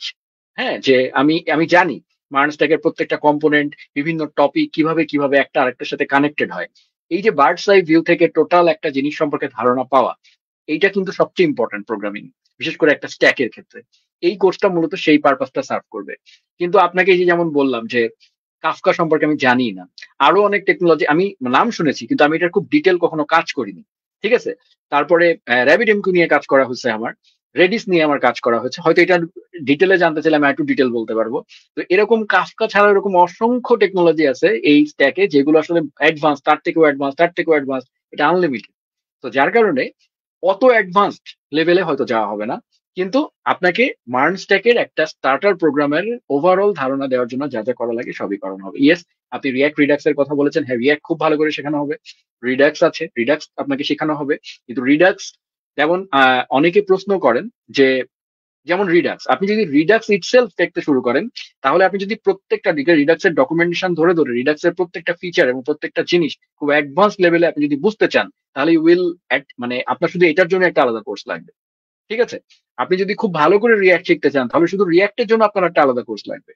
কিন্তু আপনি যদি এমন হন যে না, আমি ওভারঅল আমি একজন ফুল স্ট্যাক ডেভেলপার হতে চাই, আমি ওভারঅল মার্ন স্ট্যাক সম্পর্কে একটা ধারণা নিতে চাই, সো দ্যাট এরপরে আমি ডকুমেন্টেশন খুললে যেন বুঝতে পারি, এরপরে যেন আমি ফার্দার কোনো টেকনোলজি অ্যাডপ্ট করতে পারি, আমি যেন আমার নলেজটাকে এরপরে একটা একটা করে টপ আপ করতে পারি, আমার একটার পর একটা নলেজ, তাহলে আপনি এই কোর্সটা করতে পারেন। হ্যাঁ, আর ইন্ডিভিজুয়াল যে কম্পোনেন্ট গুলো, সেগুলো তো আপনি যদি মাস্টারিং করতে চান, সেই ক্যাপাসিটিটাও আপনার এই কোর্স থেকে তৈরি হবে, যেটা আপনি পরবর্তীতে সেলফ লার্ন করতে পারেন, অথবা ফার্দার কোনো কোর্সেস করতে পারেন, অথবা ফার্দার কোনো বই পড়তে পারেন, যেটা মানে মানে এটা হচ্ছে স্কাই ইজ দ্য লিমিট আর কি।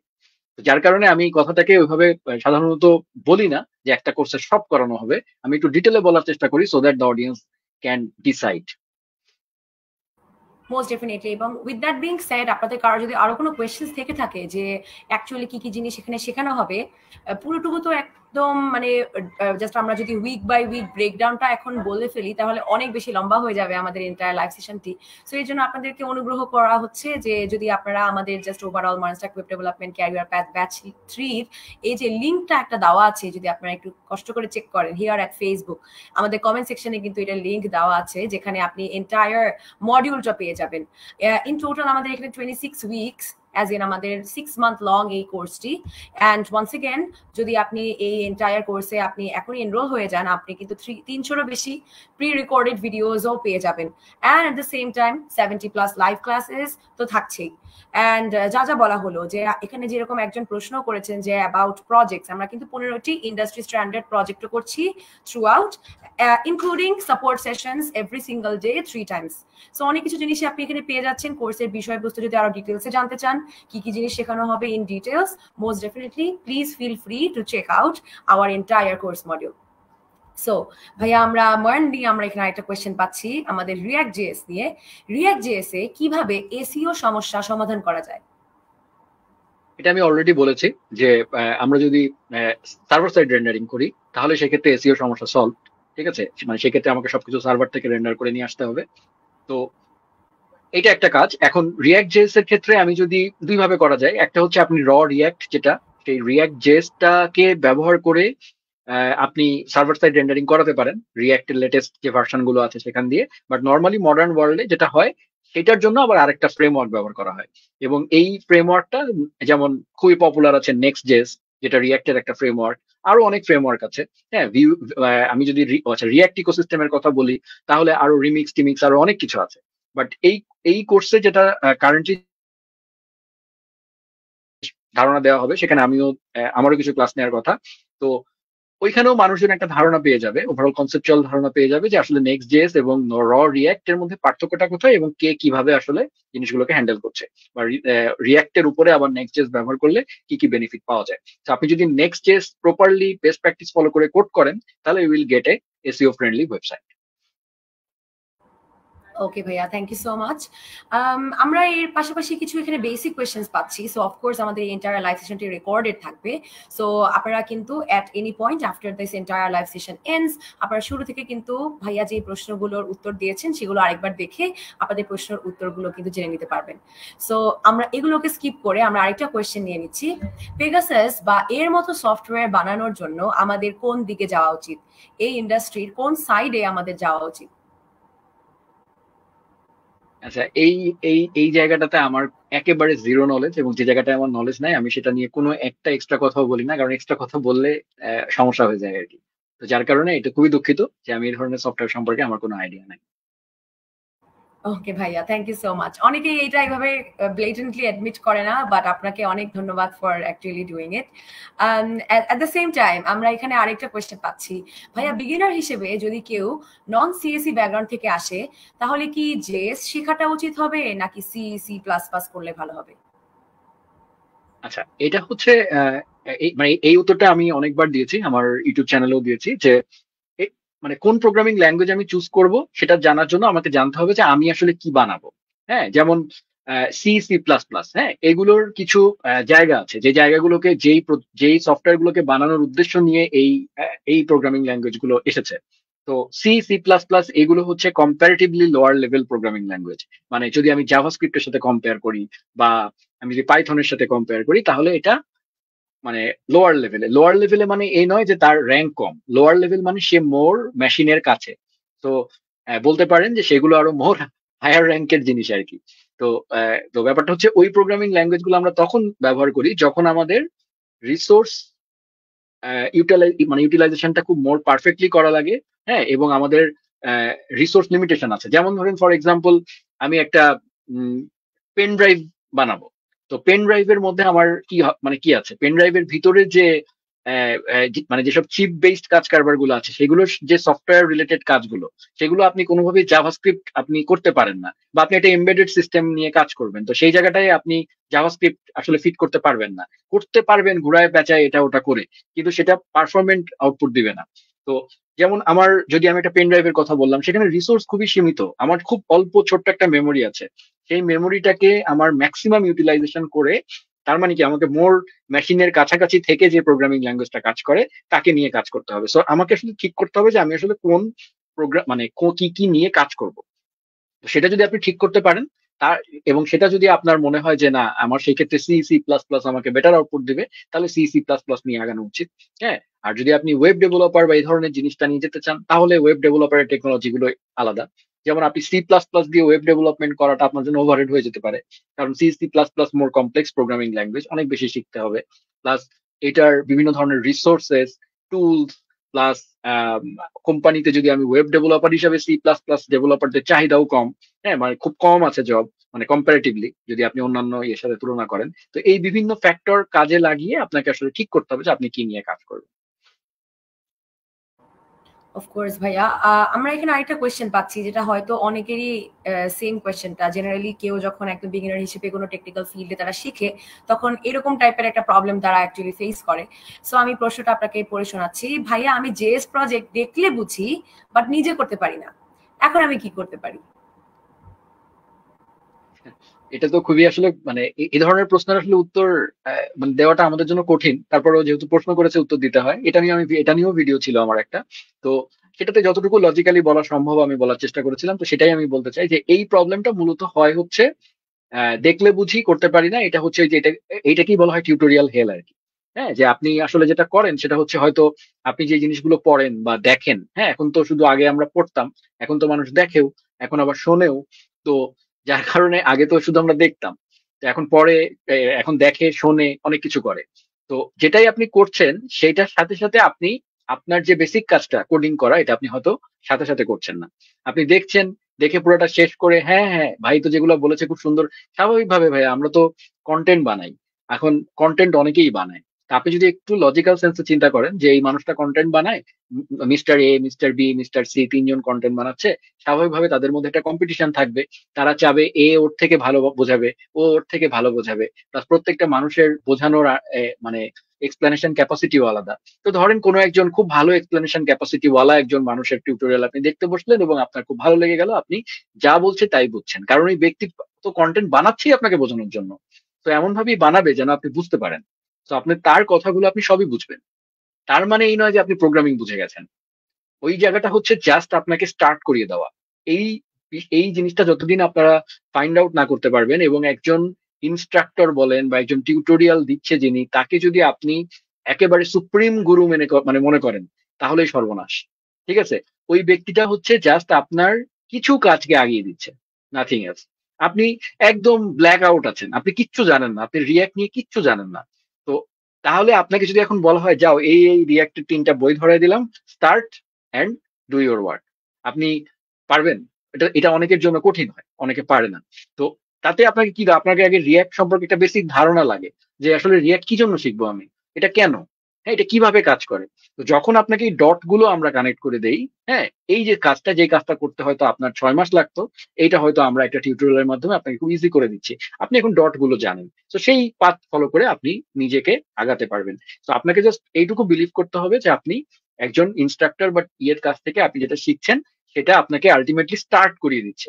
সে যত অ্যাডভান্সটি করুক না কেন, this is just the start, rest is yours. এই জিনিসটা আপনাকে বিশ্বাস করতে হবে এবং এই কথাটা আমাদের সমস্ত ইনস্ট্রাক্টরকে বলতে হবে। এটা আমাদেরও একটা ফল্ট যে আমরা অনেক সময় নিজেদেরকে বলি যে আমার এই কোর্স করলে you will be rockstar, you will be, তুমি ফেসবুকে জব পাবা, তুমি গুগলে জব পাবা। এটা অ্যাবসলিউটলি বলা উচিত না। সবারই বলা উচিত যে দিস ইজ দ্য স্টার্ট। যত আমি কমপ্লেক্স জিনিসই করি না কেন, নেক্সট তোমার 80% কাজ তোমাকেই করতে হবে। ঠিক আছে, সো এইটা যদি আপনার মাইন্ডসেট হয় তাহলে দেখবেন আপনি টিউটোরিয়াল দেখবেন যখন, তখন আপনি ঠিক বিশ্বাস করতে পারবেন না যে আপনি আসলে বুঝে গেছেন। হ্যাঁ, তখন আপনি কি করবেন, ওটা দেখলেন, তারপর আপনি নিজে কোড করার চেষ্টা করবেন। যেমন ছোটবেলায় আমরা অঙ্ক করতাম, কারা ভালো অঙ্ক করতো? যারা অঙ্ক বুঝাই দেওয়ার পরে এক্সারসাইজের অনেক প্রবলেম সলভ করতো। স্বাভাবিকভাবে আপনাকে যখন আমি কোনো একটা টপিক বুঝাচ্ছি, আপনি ওই টপিকটা বুঝে গেলেন, এরপরে আপনি কোডিং এডিটরে বসে গেলেন, বসে আপনি যা যা শিখেছেন, যা যা বুঝেছেন, সেইগুলোর উপরে বেস করে গুগলে সার্চ করবেন, করে আপনি আরো বেশি তথ্য নেওয়ার চেষ্টা করবেন যে এটা এটা কিভাবে। দেখবেন আপনি যদি নিজেকে কোশ্চেনের উপরে কোশ্চেন করতে থাকবেন, নট অনলি ডিপেন্ড মানে মানে ওই টিউটোরিয়ালের উপরে ডিপেন্ডেন্ট হয়ে যাবেন না, আপনি ফার্দার আরো জানার চেষ্টা করবেন। আপনি স্ট্যাক ওভারফ্লোতে গেলেন, গুগল থেকে বিভিন্ন ব্লগে গেলেন ওই টপিকটার উপরে। তো তাতে কি হবে, আপনার নলেজটা খুব বেশি স্ট্রং এবং মানে সাস্টেইনেবল হবে। তাতে দেখবেন আপনার ওই প্রবলেমটা হবে না, এবং ওই যেটা শিখলেন ওটা আবার কোড করবেন, একটু চেঞ্জ করে দেখি, এটা করলে কি হয়, ওটা করলে কি হয়। এই যে নিজের সাথে নিজেকে পুশ করা, এই পুরো জিনিসটাই আসলে আমি বলেছিলাম যে প্রোগ্রামিং করতে প্রচুর ধৈর্য লাগে, প্রচুর পার্সিভারেন্স লাগে। This is the fundamental thing that a programmer should have. এবং এইটা না থাকলে আসলে এই প্রবলেম চলতে থাকবে। আপনাকে ওই কনস্ট্যান্ট পুশ করে যেতে হবে নিজেকে। এটা, এবং আমি এটা আপনাকে জাস্ট একটা আশার কথা বলবো, যেহেতু অনেক হতাশার কথা বলেছি, যে every programmer in the world, including Mark Zuckerberg, including whoever, মানে who is মানে whoever was the best programmer or anything, হ্যাঁ প্রত্যেকে এই প্রবলেমটা ফেস করছে। এটা আপনাকে আমরা গ্যারান্টি দিচ্ছি, এবং আমরা ইনফ্যাক্ট এখনো করি।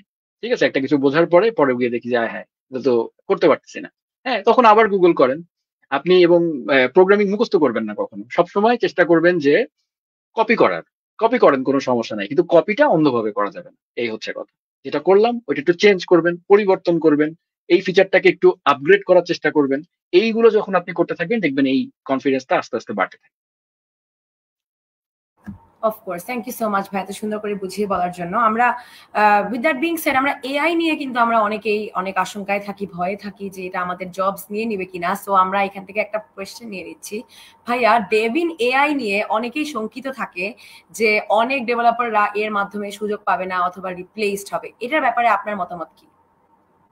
আচ্ছা, এটা আমি আসলে এটা নিয়ে একটা টোটাল ভিডিও বানিয়েছিলাম। আমার রিকোয়েস্ট থাকবে আপনি লার্ন উইথ সুমিত ইউটিউব চ্যানেলে যে জাস্ট ডেভিন দিয়ে সার্চ করবেন, তাহলে ডেভিন নিয়ে ডিটেল যা যা জানতে চান, কি হতে পারে না হতে পারে, ইচ অ্যান্ড এভরিথিং আপনি পেয়ে যাবেন। সো একই কথা আসলে আরেকবার রিপিট করতে চাচ্ছি না, কাইন্ডলি ওখান থেকে পুরো এক্সপ্লেনেশনটা একটু দেখে নেবেন। অফকোর্স ভাইয়া, আমরা এখানে আরো বেশ কিছু কমেন্টস পেয়ে যাচ্ছি, but with that being said আমরা হিয়ার ইন্টারঅ্যাক্টিভ কেয়ারস আমরা ভাইয়ার কাছ থেকে জাস্ট 1 আওয়ার টাইম নিয়েছিলাম। সো যদি ভাইয়া আপনি মানে আমাদেরকে অ্যালাউ করেন, শুড উই গো ফরওয়ার্ড নাকি we can end the session here? Okay, করো, সমস্যা নাই, আর একটু করো। আচ্ছা আচ্ছা আচ্ছা, ঠিক আছে, থ্যাংক ইউ সো মাচ। আমরা এখানে আরো অনেকগুলো প্রশ্ন পাচ্ছি অ্যাকচুয়ালি। যেমন আমাদের নেক্সট কোয়েশ্চেন আমি একটু নিয়ে নিচ্ছি। রিঅ্যাক্ট ক্লাস কম্পোনেন্ট ইউজ করা বেস্ট প্র্যাকটিস নাকি ফাংশনাল, আর কোনটা ব্যবহার করা ভালো? আচ্ছা, এখন বর্তমান সময়ে ডেফিনেটলি ফাংশনাল কম্পোনেন্ট ব্যবহার করা ভালো। ঠিক আছে, এটা নিয়ে নো ডাউট। হ্যাঁ, আপনি চাইলে ক্লাস কম্পোনেন্ট টোটালি অ্যাভয়েড করতে পারেন আর কি বর্তমান সময়ে।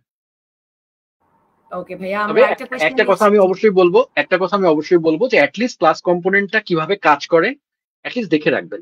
বিকজ অনেক বাই চান্স বলা যায় না, অনেক কোম্পানি এখন চেঞ্জ করে ফেলছে কোড বেস, বাট এখনো আপনি বাংলাদেশেও প্রচুর কোম্পানিতে পাবেন যেখানে একটু ওল্ড কোড বেস আছে, বড় অ্যাপ্লিকেশন হয়তো পরে আর চেঞ্জ করা হয়নি। সেখানে যদি আপনাকে বলে বসে যে ভাই আমাদের এই প্রজেক্টটায় তুমি মেনটেনেন্সে কাজ করো, তখন যদি আপনি করতে না পারেন এবং নিজেকে রিয়াক্ট ডেভেলপার দাবি করেন, তখন একটু লজ্জার সম্মুখীন হতে হবে। ওকে ভাইয়া, আমরা এখানে আরেকটা কোয়েশ্চেন পেয়ে যাচ্ছি যে গ্রাফ ডেটাবেস আমরা কখন ইউজ করব? গ্রাফকিউএল, আচ্ছা, গ্রাফকিউএল অ্যাকচুয়ালি ডেটাবেস না, গ্রাফকিউএল হচ্ছে একটা কাইন্ড অফ ওআরএম, যেটা আসলে ডেটাবেসের উপরে একটা লেয়ার। হ্যাঁ, যে আপনি ধরেন ফর এক্সাম্পল আমরা মঙ্গোডিবি নিয়ে কথা বলছিলাম, মঙ্গোডিবি একটা ডেটাবেস, আবার মাইস্কুয়েল একটা ডেটাবেস। তো এই যেই ডেটাবেসেই আপনি ডেটা রাখছেন না কেন, যখন আমরা ডেটাকে সার্ভার থেকে নিয়ে আসি, সেটা আমরা দুইভাবে মানে নিয়ে আসার জন্য খুব কমন একটা প্রসেস হচ্ছে রেস্ট এপিআই ব্যবহার করা। রেস্ট এপিআই কি, যেটা নিয়ে আমরা আসলে এই আমাদের এই মার্জ ট্যাগ কোর্সেও আমরা এক্সটেন্সিভ ভাবে আলোচনা করবো। হাসিন ভাই আছেন, হ্যাঁ, উনি রেস্ট এপিআই এর ব্যাপারে অনেক ইয়ে করাবেন, আমিও কিছু করাবো। তো রেস্ট এপিআই জিনিসটা সম্পর্কে খুব ভালো করে জানাটা খুবই জরুরি। তো রেস্ট এপিআই আপনি শিখে গেছেন, বাট রেস্ট এপিআই এরও কিছু আহ সুবিধা অসুবিধা আছে। তো এটা আসলে একটু টেকনিক্যাল ব্যাপার, তারপর আমি বলার চেষ্টা করছি সংক্ষেপে। যে যখন আপনি রেস্ট এপিআই কল করবেন, যেমন ধরেন ফর এক্সাম্পল আপনি একটা ই কমার্সের উদাহরণ দেই, আপনি একটা প্রোডাক্ট লিস্ট দেখতে পাচ্ছেন একটা ওয়েবসাইটে, অনেকগুলো প্রোডাক্ট আছে। তো সেই প্রোডাক্টটা সার্ভার থেকে কিভাবে আসছে, ধরেন রেস্ট এপিআই কল করা হয়েছে, যখনই আপনি স্ল্যাশ প্রোডাক্টস এই লিঙ্কটায় গেলেন, তখন ওই অ্যাপ্লিকেশনটা করলো কি, তার সার্ভারকে তলা দিয়ে একটা রিকোয়েস্ট পাঠিয়ে দিল যে ভাই, ইউজার প্রোডাক্ট লিস্ট দেখতে চেয়েছে, তুমি আমাকে ডেটাবেস থেকে প্রোডাক্ট গুলো দাও। তখন ডেটাবেস থেকে ও আমার যে অ্যাপ্লিকেশন, ব্যাকএন্ড অ্যাপ্লিকেশন, সেই ডেটাবেস থেকে কোয়ারি করে, সেটা হোয়াট এভার ডেটাবেস হতে পারে, মঙ্গো, মাইস্কুয়েল, এনিথিং, সে কোয়ারি করে ডেটাগুলোকে এনে সে জেসন ফরম্যাটে, হ্যাঁ, সে বর্তমান সময় এক্সএমএল ব্যবহৃত হয় না, জেসনই বলতে পারি, জেসন ফরম্যাটে সে জিনিসটাকে দিয়ে দেয়, ব্রাউজারের কাছে চলে আসে। ব্রাউজারের নেটওয়ার্ক ট্যাবে আমরা খুললে যেটা দেখতে পাই, তো সেই ডাটাটা চলে আসলো, র ডাটাটা। এরপরে ফ্রন্ট এন্ড যে অ্যাপ্লিকেশনটা, সে ওই ডাটাটাকে রিড করে করে তার যে টেমপ্লেট বা ডিজাইনটা আছে, সেখানে খাপে খাপে প্রত্যেকটা ডাটাকে বসিয়ে ইউজারের সামনে দেখিয়ে দেয়। This is the process. তো তার মানে কি, এই যে প্রোডাক্ট লিস্টটা আমি রিকোয়েস্ট করলাম, ও আমাকে শুধু প্রোডাক্ট লিস্ট দিল। এখন রেস্ট এপিআই এর ক্ষেত্রে যে প্রবলেমটা হয়, যে ধরো ওই প্রোডাক্টের সাথে আমার কোন একটা পার্টিকুলার প্রোডাক্টের রেটিংটাও নিয়ে আসতে হবে, 5 স্টার রেটিং, বা ওই প্রোডাক্টের সাথে রেলিভেন্ট কমেন্ট গুলো নিয়ে আসতে হবে, প্রথম 5টা বেস্ট কমেন্ট আমি নিয়ে আসতে চাই। তো রেস্ট এপিআই এর ক্ষেত্রে এই জিনিসগুলো করতে গেলে, ধরো তোমার অ্যাপ্লিকেশনে আগে এই ফিচারটা ছিল না, এখন নতুন এই ফিচারটা অ্যাড করতে হবে, তখন তোমাকে আরেকটা এপিআই বানাতে হবে। যে এমন একটা এপিআই, যে এপিআই তে প্রোডাক্ট লিস্টও শুধু আসবে, আবার আরেকটা এপিআই বানাতে হবে যে এপিআই তে শুধু কমেন্ট লিস্ট আসবে, আরেকটা এপিআই যেটাতে শুধু রেটিং গুলো আসবে ওই প্রোডাক্টের। সো ডিপেন্ডেন্ট রিকোয়েস্ট এইটা আনতে হবে, আবার রিকোয়েস্ট করতে হবে, আবার রিকোয়েস্ট করতে হবে, সো মাল্টিপল রিকোয়েস্ট করা লাগছে। ঠিক আছে? তো এই যে একটা এপিআই দিয়ে কাজ হয়ে যাচ্ছে না, তুমি করতে পারবা একটা এপিআই দিয়ে, তখন তোমাকে কি করতে হবে, ব্যাক এন্ডে অ্যাপ্লিকেশনে আবার আরেকটা ফাংশন লিখতে হবে, যে আসলে সবকিছু বের করে একটা রেসপন্স দেয়। তো তার মানে কি, ফিচার বাড়লেই তোমাকে কন্টিনিউয়াসলি কোডে চেঞ্জ করা লাগছে, এবং তোমাকে বারবার আহ, উম, নতুন নতুন ফাংশন লেখা লাগছে, নতুন নতুন ফিচার বানাতে হচ্ছে। This is the problem in REST API, যে মাল্টিপল রিকোয়েস্ট করতে হয় আমাদেরকে। This is the fundamental thing, যে মাল্টিপল রিকোয়েস্ট করতে হয়। সেই জন্যই গ্রাফকিউএল এসছে। GraphQL is developed by Facebook, the same company developed React. তো গ্রাফকিউএলটা এই পারপাসেই তারা এনেছিল, যে তাদের এরকম আমাদের মানে যেই প্রবলেমটার কথা আমি বললাম, যে প্রোডাক্ট আসবে, প্রোডাক্টের সাথে আমার আহ, ইয়েটা আসবে, আমার কমেন্টস গুলো আসবে, আমার এপিআই এর ইউআরএলটা সেমই থাকবে। যেমন রেস্ট এপিআই এর ক্ষেত্রে স্ল্যাশ প্রোডাক্টস, স্ল্যাশ কমেন্টস, এরকম ডিফারেন্ট ডিফারেন্ট এপিআই থাকে, তাই না? কিন্তু গ্রাফকিউএল এর এপিআই ইউআরএল একটাই থাকে। এরপরে আমরা কি করি, রিকোয়েস্ট বডির সাথে আমরা একটা অবজেক্ট দিয়ে দেই, একটা জেসন অবজেক্ট দিয়ে দেই, যে আমি আসলে কি চাচ্ছি। কিন্তু রিকোয়েস্ট ইউআরএলটা সেম থাকে, নতুন নতুন রিকোয়েস্ট ইউআরএল আমার চেঞ্জ হয় না, রাউট চেঞ্জ হয় না। তো একটা সিঙ্গেল রাউটে আমি হিট করব, কিন্তু আমি রিকোয়েস্ট বডিতে বলে দিব যে আমি আসলে কি চাই। তো যখন আমি চাবো, তখন আমি কাস্টম চাইতে পারি। আমার ফ্রন্ট এন্ডে আমি বলতে পারি যে আমাকে প্রোডাক্ট দাও, এবং প্রোডাক্টের সাথে যে কমেন্ট গুলো আছে সেগুলোও দাও। তো ওটার একটা কোয়ারি ল্যাঙ্গুয়েজ আছে, সেই ল্যাঙ্গুয়েজ আমি ফ্রন্ট এন্ড থেকে তাকে বললে, ব্যাক এন্ড থেকে ও ওইভাবেই দিয়ে দেয়। এবং ফ্রন্ট এন্ড থেকে আমি কন্ট্রোল করতে পারছি যে অ্যাকচুয়ালি আমি কি ডেটা নিব। তো এর আগে কি ছিল, ব্যাক এন্ড ডেভেলপারকে কাজ করতে হতো, বাট এখন ফ্রন্ট এন্ড ডেভেলপার বলতে পারবে, কমান্ড দিতে পারবে যে আমাকে এই ডাটা দাও। আর আগে ব্যাক এন্ড ডেভেলপার ঠিক করে দিত যে আমি এই ডাটাই দিতে পারবো। তো এই হচ্ছে ডিফারেন্সটা। তো গ্রাফকিউএলটা হচ্ছে একটু মোর অ্যাডভান্স থিং। যদি আপনি রেস্ট এপিআই খুব ভালো করে বুঝেন, ডেটাবেস খুব ভালো করে বুঝেন, দেন সেকেন্ড লেয়ার হিসেবে নিজের স্কিলটাকে আরো আপগ্রেড করার জন্য ইউ ক্যান লার্ন গ্রাফকিউএল। খুব ইজি, এমন কঠিন কিছু না। হ্যাঁ, ডকুমেন্টেশন দেখলেই বোঝার কথা যার এই বেসিস গুলো আছে। তো আশা করি বোঝাতে পারছি।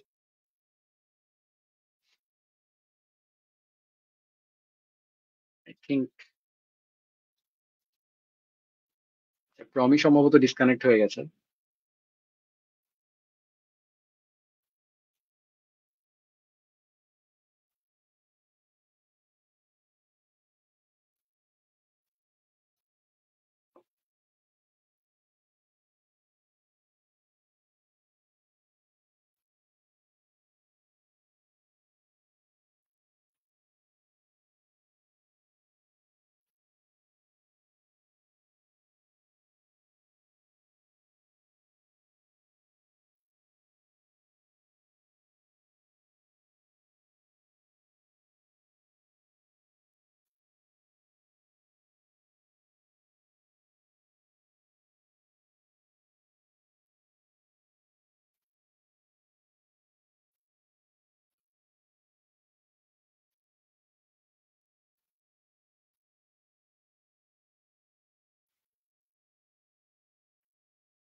তো আমি হচ্ছে একটু বিপদে পড়ে গেছি। আমি হোস্ট যেহেতু নাই, আমার কোনো কন্ট্রোলও নাই, যে আমি কোনো অ্যাকশনও নিতে পারছি না।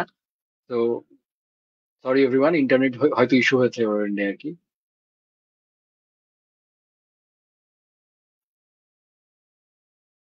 আমরা একটু দেখি, একটু ওয়েট করি।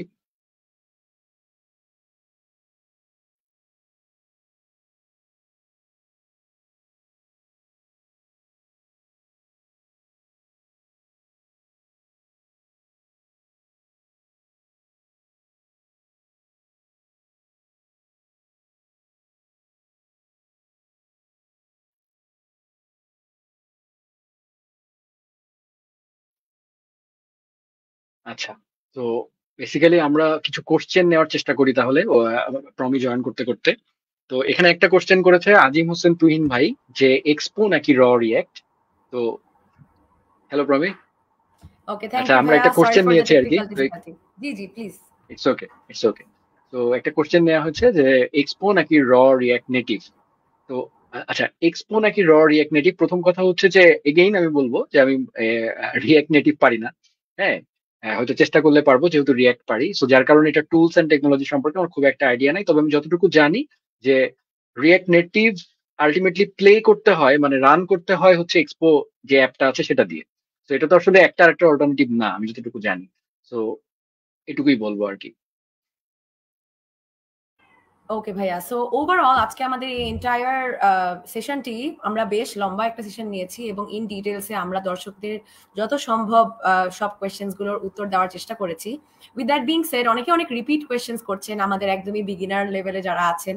সো তাদের সবার উদ্দেশ্যে আমি জাস্ট বলছি যে আমাদের এন্টায়ার এই লাইভ সেশনটি যেহেতু রেকর্ডেড থাকবে, মোস্ট ডেফিনেটলি আপনারা কিন্তু ফ্রম দ্য ভেরি বিগিনিং যা যা প্রশ্নের উত্তর দেওয়া হয়ে গিয়েছিল সেগুলো আপনারা আরেকবার দেখে আপনাদের জাস্ট ওভারঅল কোয়েশ্চেন্স গুলোর অ্যান্সার পেয়ে যাবেন।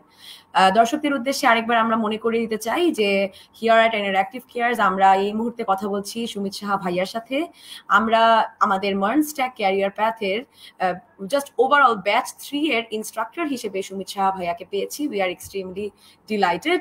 এবং আপনারাও যদি ওভারঅল আপনাদের ক্যারিয়ারটাকে এই এন্টায়ার এই ডিলাইটফুল এই জাস্ট ওভারঅল ভেঞ্চারে জাস্ট ওভারঅল আপনি যদি এভাবে প্রগ্রেস করতে চান, আপনারা যদি মনে হয় যে আমি একটা মার্নস্ট্যাক ওয়েব ডেভেলপার হতে পারবো, in that case you are welcome here at our Monstack Web Development Career Path batch 3 with Interactive Cares. Class আমাদের কবে থেকে শুরু হবে? ক্লাস কিন্তু শুরু হতে যাচ্ছে জাস্ট 3 days afterwards, মানে সেপ্টেম্বরের 1 তারিখ। সো সেপ্টেম্বরের 1 তারিখ থেকেই আমাদের ক্লাস শুরু হবে। আমাদের ওভারঅল এই 6 মাসের কোর্সে আমরা কিন্তু ইন টোটাল 300-রও বেশি প্রি রেকর্ডেড ভিডিও পাচ্ছি, 70টারও বেশি লাইভ ক্লাস পাচ্ছি, 15টি ইন্ডাস্ট্রি স্ট্যান্ডার্ড প্রজেক্ট পাচ্ছি, এভরি সিঙ্গল ডে 3টা করে সাপোর্ট সেশন পাচ্ছি, মানে যখনই আপনারা আটকে যাবেন মোস্ট ডেফিনেটলি সাপোর্ট ইনস্ট্রাক্টররা আপনাদেরকে এখানে হেল্প করবে, এবং এই এন্টায়ার ক্যারিয়ার প্যাথ শেষে আপনারা মক ইন্টারভিউ দিচ্ছেন, এবং আপনারা যা যা ডিফারেন্ট টাইপস অফ লেসেন্স গুলো পাচ্ছেন এগুলো কিন্তু লাইফ টাইম অ্যাক্সেস পাচ্ছেন। এমন না যে আমরা জাস্ট কোর্স কিনলাম 6 মাস পরে কিন্তু আমাদের ভিডিওস গুলো চলে গেল, এমনটা কখনোই না। সো যদি আপনারা ইন ডিটেইলস জানতে চান regarding our course, feel free to look at the link. আমাদের এই লিঙ্কটা কিন্তু অবশ্যই আমাদের এখানকার কমেন্ট সেকশনে দেওয়া আছে, কিংবা আপনারা আমাদের ইন্টারঅ্যাক্টিভ কেয়ারস এর ফেসবুক পেজ অথবা আমাদের ওয়েবসাইটটা ভিজিট করলেই ওভারঅল জেনে যাবেন। Thank you so much, Sumitha Bhaiya, for giving us your precious time. Overall, আমাদের এই এন্টায়ার যে সেশনটা মোস্ট ডেফিনেটলি অনেক ইনসাইটফুল ছিল, এবং আমি বলবো যে নন টেক ব্যাকগ্রাউন্ডে যারা আছেন তারাও আপনি এত সুন্দর করে বুঝিয়েছেন with so many examples. Most definitely আপনি যেভাবে বললেন যে একজন যদি এক্সট্রাঅর্ডিনারি ইনস্ট্রাক্টর থাকে, সে যেভাবেই যাই বোঝান না কেন মনে হয় আমি সব বুঝে যাচ্ছি। সো ঠিক এমনটাই আমারও ফিল হয়েছে, এবং আই এম প্রিটি শিওর দর্শকদেরও ফিল হয়েছে। So thank you so much, Bhaiya, once again. Thank you. Thanks for inviting. জি, থ্যাংক ইউ ভাইয়া। And with that being said, দর্শকদেরকে বলছি যে তাহলে আপনাদের সবার সাথে দেখা হচ্ছে in our MERN stack web development career path batch 3। দেখা হচ্ছে সবার সাথে 1 সেপ্টেম্বর। টিল দেন সবাই ভালো থাকবেন। Bye.